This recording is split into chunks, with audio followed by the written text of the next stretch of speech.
I've never posted like this before. I suppose I've never needed to. If you've read the title, you know what to expect, and you can move on if you'd like to avoid the topic. I'll understand. Grief is a funny thing. Professor Farina taught me that in the first class I ever took for my undergrad, and I never understood it until now. For my wife, it's turned into unreasoning anger. She's downstairs right now, no doubt cursing my name. For me, it seems to have manifested in needing to keep myself busy. But I've run out of piles to organize and surfaces to clean. And so I've come here to write down the whole story of my son's life. I apologize in advance for rambling, but it's also fresh and raw right now that I need to work myself to the actual event. My greatest failure. My idol Skinner once said, "A failure is not always a mistake. It may simply be the best one can do under the circumstances." But I feel I have made a great many mistakes. When my son was born, it was like I had finally found my calling. Yes, I had jobs before, even what I thought was a respectable and long-term career. But nothing had ever captured my interest. Nothing had ever engaged my waking and sleeping mind, like that tiny cherubic face. We'd planned to leave Isaac with her parents 4 days a week so that she could soon resume her job and I could continue mine without interruption. But a week of paternity leave was far too short for me. And so I decided that we could forego some of the creature comforts that 2 incomes would allow. I decided to become a stay-at-home dad. The university wasn't too thrilled about losing a tenure-track professor, but I was adamant. I'd finish out the semester, and that would be the end of my career in academia. Did it sting a little bit to abandon my hard-earned degree and former dream job? Of course. But it was the pain of trading a rare treasure for a unique one. Many people have degrees in psychology. Many people hold professorships. But Isaac was one of a kind. Let somebody else be the next James Old. I had found a higher purpose. It proved to be a good thing that I had convinced my wife to let me stay home. Isaac proved to have a challenging childhood, and he needed a guiding hand. As a newborn, he had been cherubic. As an infant and toddler, he proved rather less agreeable. Years of studying and even teaching human development classes had not prepared me as thoroughly as I had expected. There were days I wondered whether or not I was fit to be a parent. And I'll admit now that in my heart of hearts, there were days when I regretted my choice to leave my job. Only for short bursts, and always followed by the deepest regret. But there it is. The pure, unvanished truth. I was not a perfect father. When I had just about reached my breaking point, when the thought of another day of tantrums and diapers and bone-deep weariness was too much to bear, Isaac turned a behavioral corner. It came after a terrible fright, the only real injury he ever suffered in his life.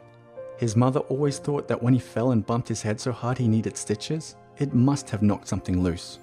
I didn't think it was quite so drastic as that, but there was a marked improvement from that day forward. And although I could never have stayed mad at him for long, I was even more lenient as long as he had that hangdog look and those bruised eyes. In fact, having been afraid for even a moment of losing him, I could hardly bear to discipline him at all. Luckily, I rarely had any call to do so. As the terrible twos faded into memory, Isaac grew into a model child. His tantrums disappeared and the willful and stubborn young boy became as tractable as any parent could hope. He ate his vegetables, he cleaned his room, he put away his toys, and he made my life as a father an endless parade of delight. Seeing his bright smile first thing in the morning never failed to bring an answering smile to my face. I was worried, I'll admit, that he would change as he grew older and went to school. My wife called me a mother hen, half teasing and half exasperated with my worrying. After a year of public school though, she began to agree with me. Our well-behaved son was in danger of reverting into the little hellion who had exhausted us years prior. I don't know why she worried about it.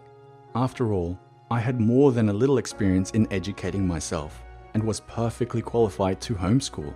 I think perhaps she thought that his emotional and social growth would be stunted if we pulled him from the public school system. It wasn't.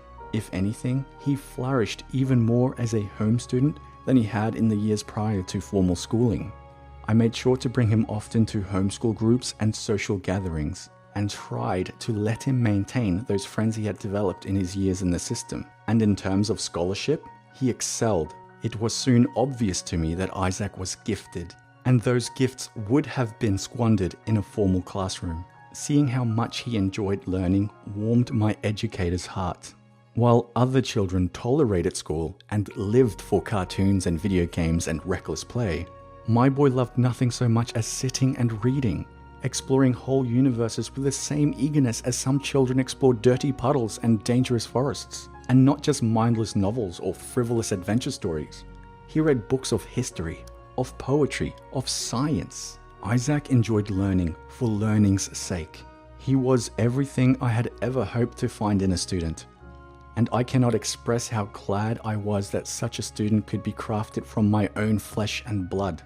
As the years wore on, my son continued to develop into exactly the man I had hoped he would be. He never drank, never smoked, never tried drugs, and only very rarely rebelled at all. A few times staying out after curfew, a brief dalliance with a local girl. Of course, a little youthful rebellion is a normal thing, and I tolerated it as a necessary price for him to have a well-adjusted adolescence. My wife and I would listen with horror to the stories our friends told of their own screaming fights with hormone-riddled teenagers, with children who had become strangers to them, and nod with feigned sympathy. More than once, on the ride home from whatever dinner or gathering we'd been to, she would turn to me and say simply, "We are very, very blessed." When Isaac was beginning to think about college, he initially considered working towards a psychology degree.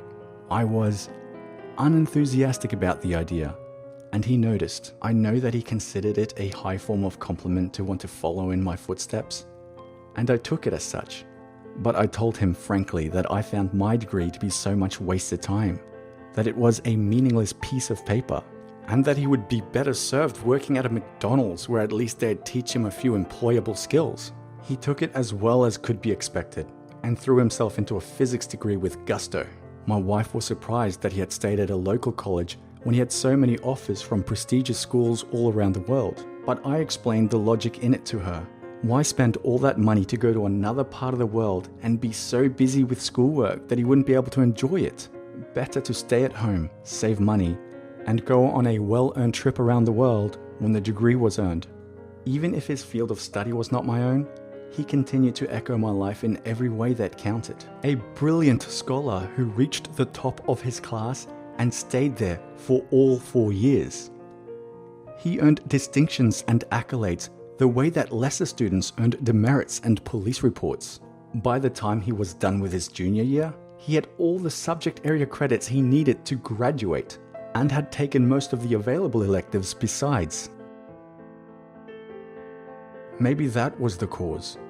Could it be that his own enthusiasm, his own overwhelming urge to learn, was the reason for everything that came later? I hope not. Dear God, I hope not. Whether or not it was, my son had his senior year to fill as he saw fit. Maybe it was his lingering thread of his earlier desires. Maybe it was a desire to emulate me still further. Maybe it was a pure accident of fate. A pretty girl mentioning a class she was taking, a coin flip, a split-second decision. Whatever the reason, he took a psychology elective this spring, a class about substance abuse. By the time I heard about it, it was past the period to drop it easily, and he was unwilling to put a blemish on his otherwise spotless record, and I was unwilling to force the issue. Of course, I tried to convince him, to cajole him to drop the class, but when he pressed me for reasons why he should bother, I had none to give, so I let the matter rest. I have never made a worse mistake. I heard all about the class for the first few weeks of the semester. For his whole college career, Isaac had been more than happy to spend time with his mother and I, and to regale us with stories from his time at school. We were so proud of him. I was so proud. But in February, something changed. His talks grew shorter and colder, and soon stopped altogether. By early last month, my son seldom left his room while at home. When he did, Any conversations we had were stilted and awkward. A wall had grown between us, and I couldn't understand it. My wife dismissed it as senioritis or long overdue display of teenage peak. I was not so sure. My boy was perfect.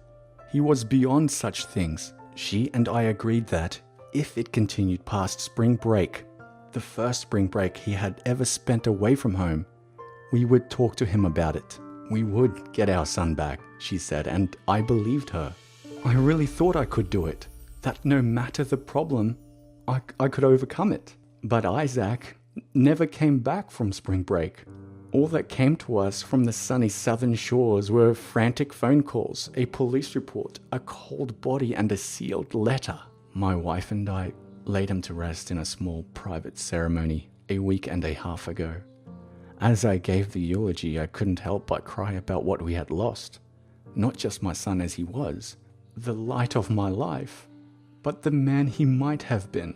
After many tears and brutal self-recriminations, my wife and I finally opened the envelopes that held our son's last words to us. The one addressed to me was written for my eyes only, but I'll copy it here for you. The words are too much for me to bear alone. Dad, my first memory of you is a happy one. You're holding me tight and comforting me, stopping my tears and reassuring me that everything would be okay. That's been my memory of you for basically forever. The one person I can turn to who would make everything okay. The one person who would stand up for me and protect me no matter what. I wanted to be just like you, and you wanted me to be even better. That's why you pushed me, I think. In some twisted way, I think you honestly believed, maybe even still believe, that everything you did was for my benefit. I know, Dad. I know what you did.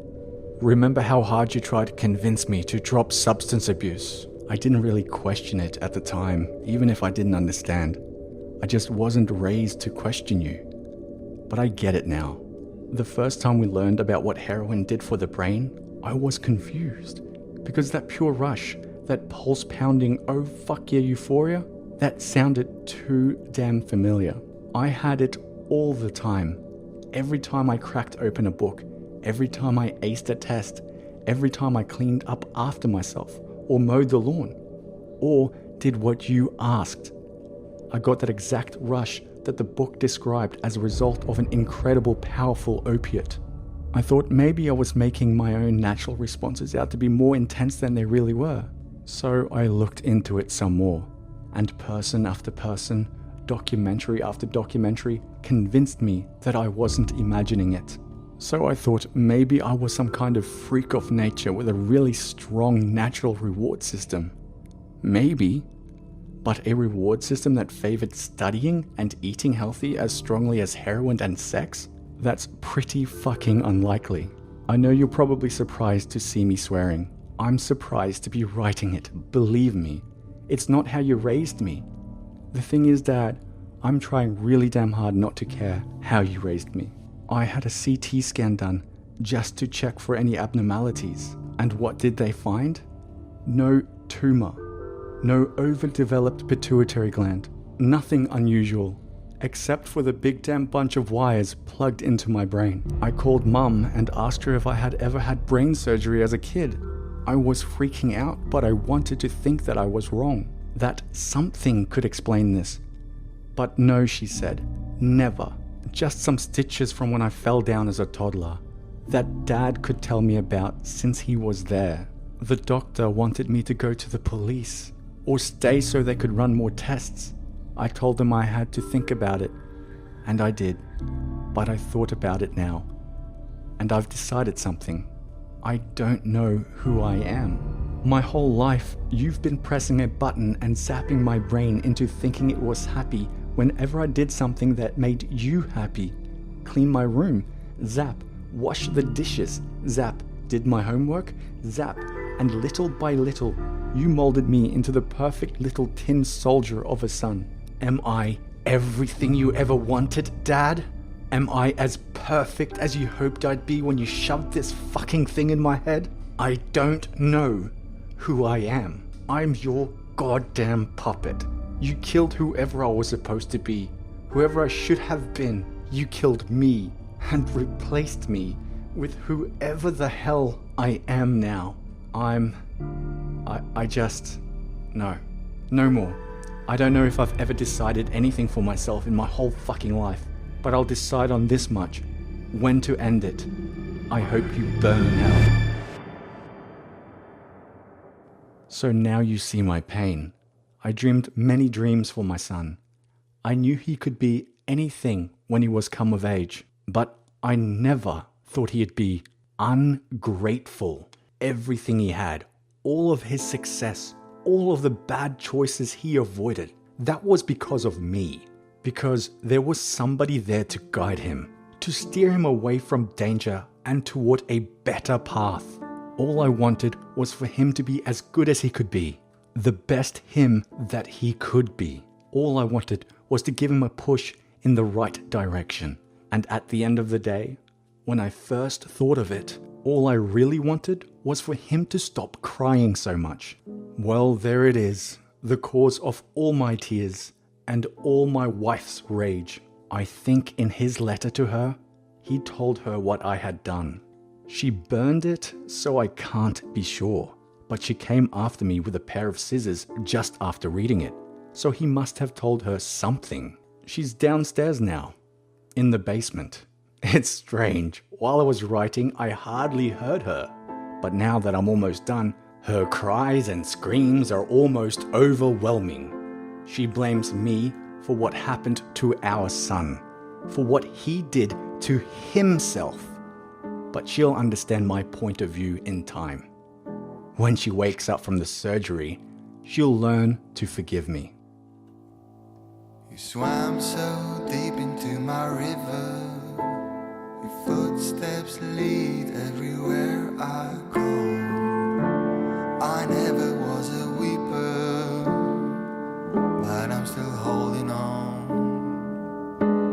We know we could have done it better.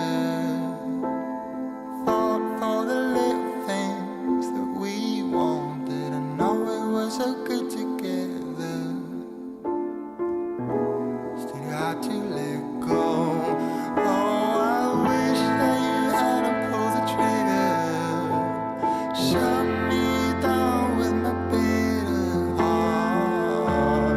My blood is getting thicker. Oh, you shut me down, you shut me down. Oh, I wish that you hadn't pulled the trigger. Shut me down with my bitter heart. My blood is getting thicker. Oh, you shut me down, you shut me down. My bitter heart.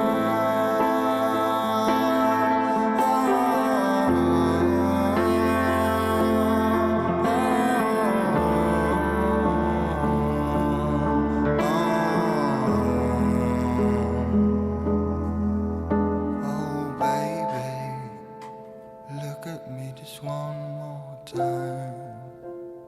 Tell me that you don't regret it. I really thought we were fine.